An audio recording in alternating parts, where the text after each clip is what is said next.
Today, Paul and I are up here at Mount Stromlo Observatory talking to Dr. Dan Bayliss about the HAT-South telescope. So what is HAT-South?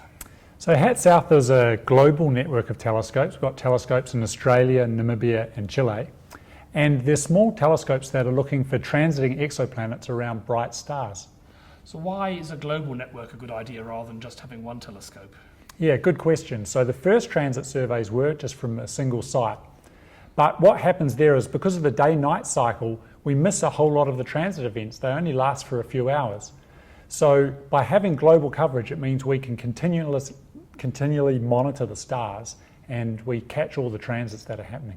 So if you had a transit that happened, let's say, every 4 days or so, you could imagine it happening in a regular telescope where you only had one. It could happen every daytime at noon and you just never would find it, presumably. Yeah, exactly. And with the network for HAT-South, it's always dark on one of the sites, so we would therefore catch the transit each time. So what is HAT-South telescope in terms of the telescopes themselves? Yeah, so the telescopes are actually quite small. The primary mirror is only 18 centimetres, but we have 4 mounted on one unit. And what that allows us to do is cover a huge area of sky, about 128 square degrees. And we need that because we need to monitor tens of thousands of stars just to catch one of these transiting planets. How is the network of small telescopes better than a big telescope for this? Yeah, so a big telescope can obviously gather more light, but usually what you get with a big telescope is only a small field of view. So even though you can monitor stars that are fainter, you don't cover a wide area of sky, so you can't monitor all the bright stars. Now the reason we're really interested in bright stars is if you see a transiting planet around a bright star, there's lots more exciting follow-up work you can do to work out things like how hot it is, what its atmosphere is made of, and its orbital orientation. So this sounds like an interesting idea that presumably other people are doing. How have you found it? Has it been an easy experiment to do, or has it had its challenges? Oh, it certainly had its challenges. For example, the HAT-South network runs in an automated and remote way, so I don't stay up each night checking on the telescope. And to get the telescope to run automatically is actually quite a challenge. It has to be able to sense the weather and know when to open and when to close.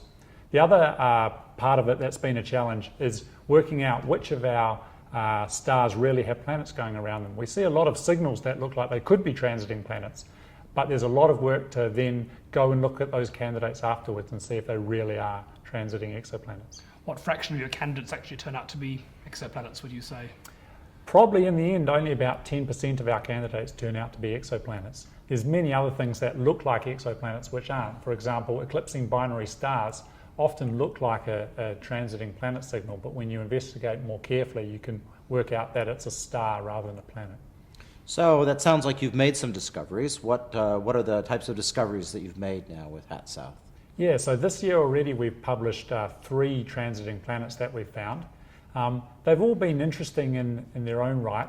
For example, HATS-2b is one of the planets that we found, and that transits in front of a star which has got a lot of star spots on it, just like the spots we see on our own sun, except much larger.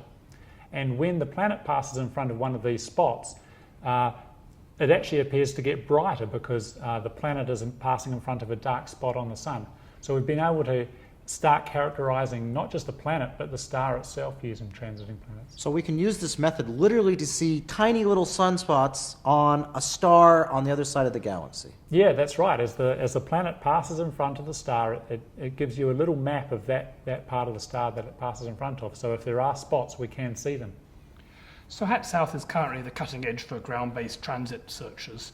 What's going to happen next? Where do you go from now? Yeah, so the real challenge is to try to find planets with that are even smaller than what we can see at the moment.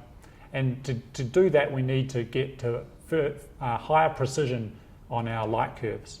One of the ways to do that is from space. So the Kepler mission in space has been very successful in monitoring stars. And the next transit mission that NASA is planning is called TESS. And that is similar to HAT-South. It's quite small telescopes, but from space it doesn't have the Earth's atmosphere to interrupt the starlight. So the precision of the light curves is much better.